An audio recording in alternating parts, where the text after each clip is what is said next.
There's an 8-minute slowdown caused by crashes on I-90 East in 2 miles. Awesome, thank you.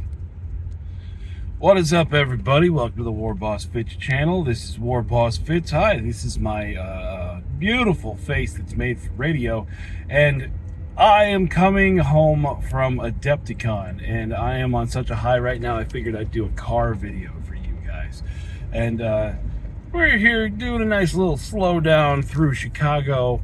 I figured I'd give you guys a talk while I'm waiting here in traffic, and if you can't tell by my voice, my usual sultry voice that is made for print, that my voice is a little hoarse. It's a little hard for me to talk right now.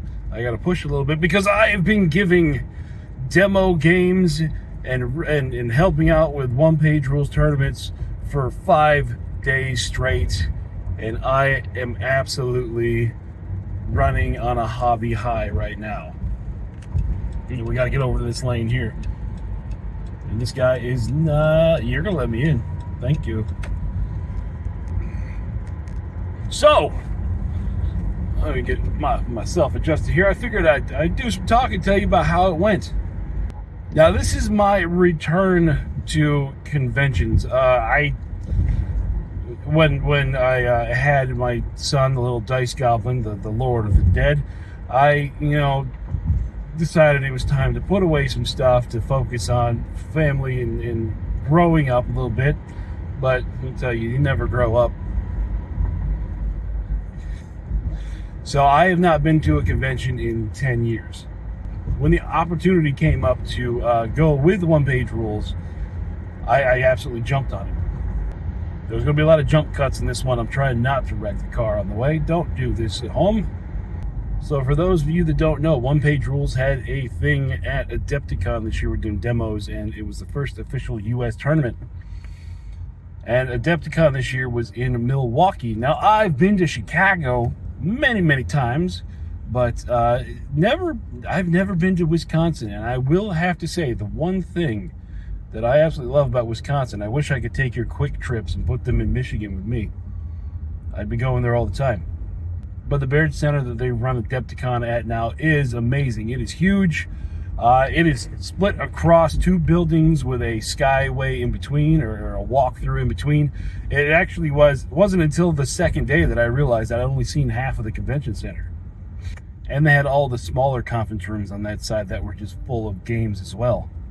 So this is the timeline of how things went down. We show up day number 1, set up the booth up at the vendor area, and then go downstairs to set up all the terrain for our demo days. Our first demo day on Thursday, we used some really cool flat pack terrain. And I cannot remember the name of that place. It was like Image Creative or Creative Image or something like that. I'll post a link for it down below. But the OPR team, they got 5 tables worth of the whole table terrain that they sell. And to tell you the truth, it was a lot more than we thought it was going to be. So we only ended up using like 2.5 boxes to cover 5 tables. So that was day number 1. That was the Wednesday. That was kind of like before anything even really started. I did not do the YouTube creators meetup thing because I just didn't know how to do it. I did have people during the week come up and say hi, talk with me for a bit. I wish I could have sat down and talked longer, but normally they come up when I was in the middle of a demo.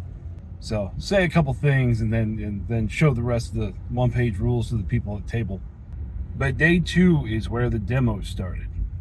And we were supposed to start at 10 a.m., but me being me and the whole no sleep thing, I was there every day, like as soon as the doors opened. And so I didn't want to sit around for 2 hours to just sit there and wait. So as people were coming up, I would be like, hey, you ever heard about one-page rules? And 9 times out of 10, they'd say, yes, I've heard of it, but I've never played. I'm like, all right, sit down. I'm going to learn you something.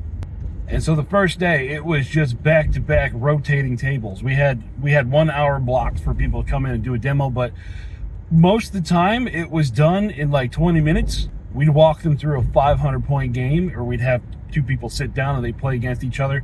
And once we went through and explained the base rules of the game and how the dice work and what the units do, usually they would just autopilot themselves.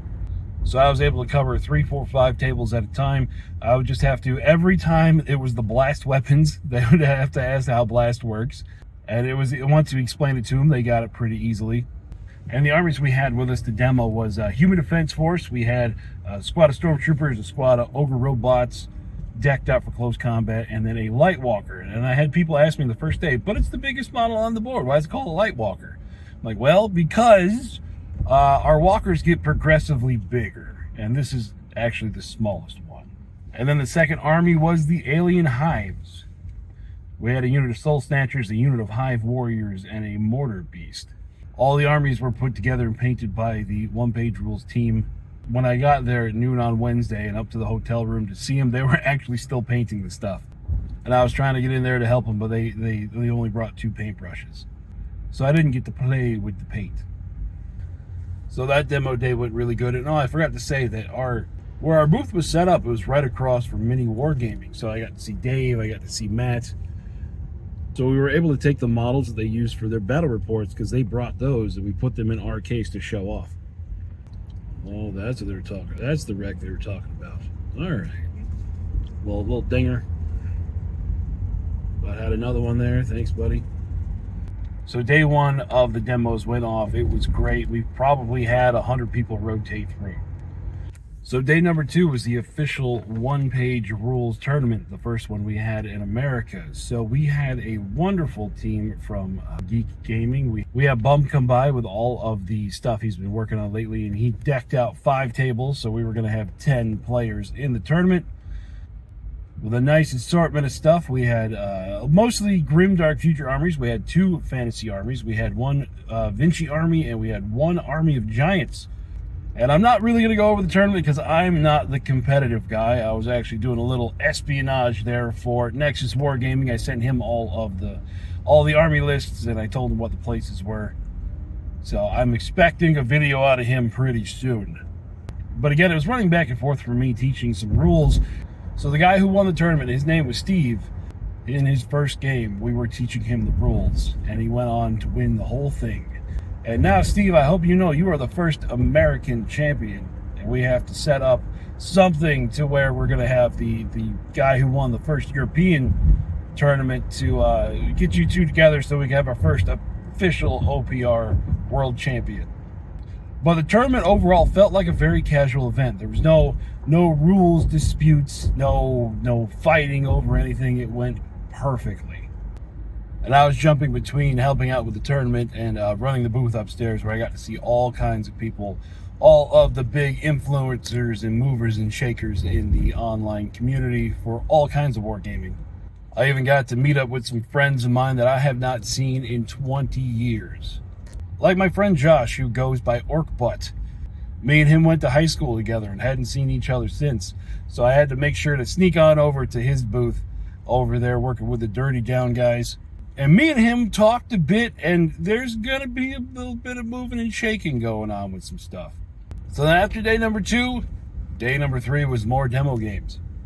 And we got to use the terrain that we used for the tournament on those tables. There was also a OPR tournament that was put on by one of the volunteers. It was a $100 OPR tournament where you made an army for less than $100.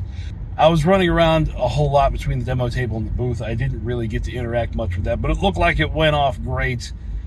All those armies were very creative.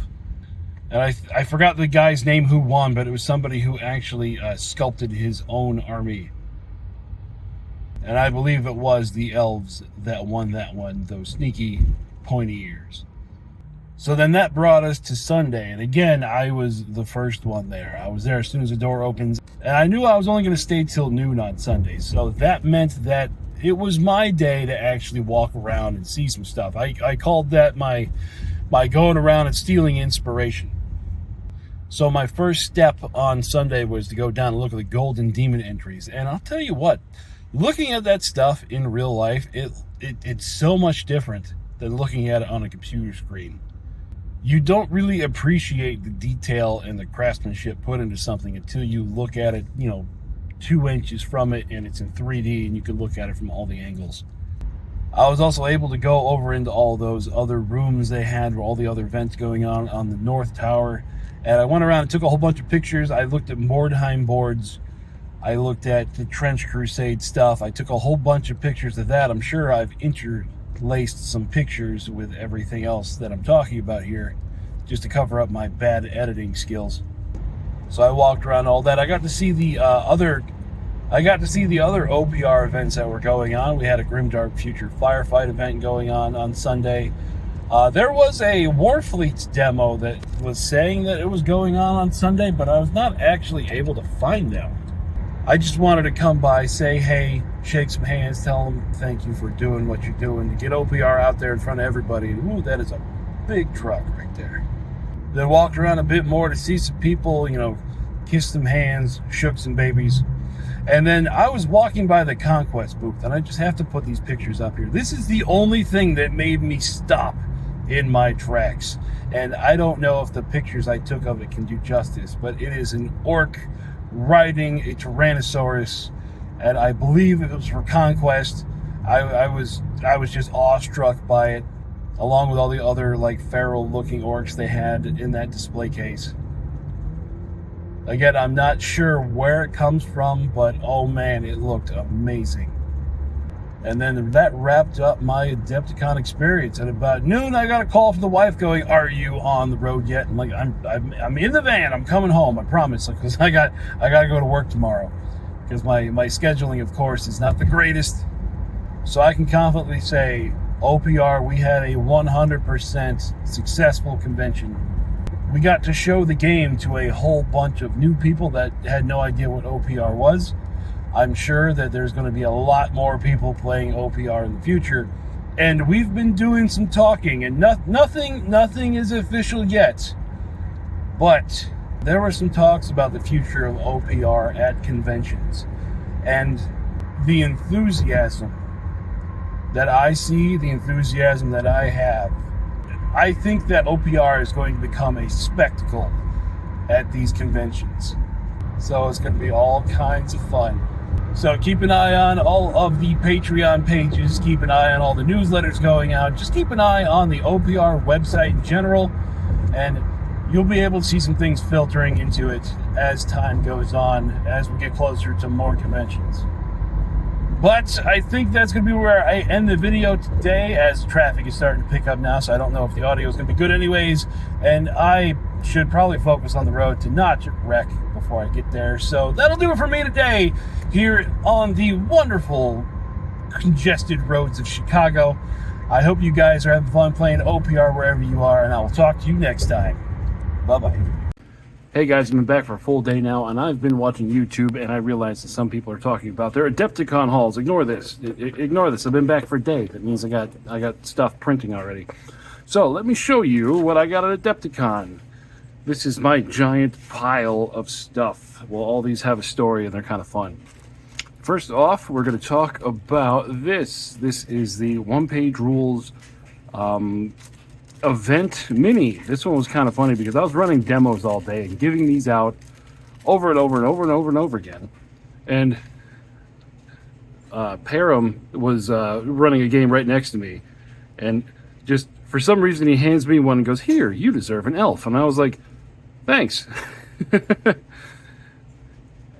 So here we go. You see that they left a couple of supports on there. They're just going to pop right off. But this is direct from One Page Rules. And of course, it's not focusing. Ta-da! All right, that's cool. That is cool. Next, we'll get to that. We'll do that one last. Next is going to be PlunderCon from Firelock Games. I was handed this as I was walking around. I saw a guy that had boats. I think it was a guy that had boats, but I stopped at his booth real quick to take a look. Here, I got a lovely little jolly pirate.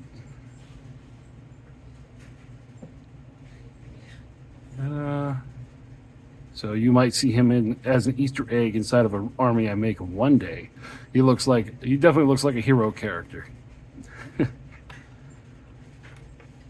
And then on the last day, I ran down to the other side of the convention center to go see what was going on over there. They had some OPR stuff going over there. There were all the independent guys that were running their own thing, and I wanted to come check it out and say hi. And I ran into a guy running a Mordheim event over there, and let me tell you, I took a whole bunch of pictures of his Mordheim table, which I'm sure I showed, or I'm going to put in the inspiration stealing part of the video. But yeah, Cursed City by Tom Conkle. And so we got this white metal figure. Again, looks pretty cool. Definitely looks like either a sergeant or a hero for a human Empire army for fantasy. So that is where he is going to end up in my collection. And then finally, this one was fun. Badger Games. Again, I think this was on Thursday. I had gone over to see the OPR guys that were doing stuff in the other side of the convention center on Thursday, and as I was coming back through the Skyway, there was a guy walking around with a plastic trash bag, and then as I'm walking up, he stops and he puts this in my hands and he goes, "You look like you need an orc." And I was like, you know what, buddy, you don't know how right you are. So here we go. I got an orc. Pretty cool look. It looks like a old school inspired orc. An old hammer inspired orc. Really cool, and that is from Badger Games. So if you guys want some white metal old school looking orcs, go check his stuff out. And yeah, that's my entire haul for Adepticon. It was these 4 models. I didn't go and I didn't spend thousands of dollars like some guys did. I went and I was just mainly doing games, and these were just freebies that were getting handed out that people saw me, and like this guy here especially, he found the inspiration to give me an orc, which, thank you, sir. You hit me right in the heart on that one. And then this over here, I've been home for 12 hours now, so of course stuff is coming off the printers. These are for the next Age of Fantasy army, which is going to be the Kingdom of Angels, which I'm going to be focusing on. Oh, good, it fell apart. I'm going to be focusing on nuns for this army, and these are going to be the paladins that are going to be nun focused for that army. So yeah, that's all I gotta have for you today, guys. There's plans in the works for next year's Adepticon and maybe other conventions as the year goes on. We'll see how much we can get done before the next one. But happy wargaming. I'm still running on an Adepticon hobby high, and I just a giant thank you and a shout out to everyone who was there. It was an amazing time had by all, and I'm so happy that OPR is out there doing this kind of stuff. You all have a good rest of the week, and I'll see you at the video on Saturday. Bye-bye.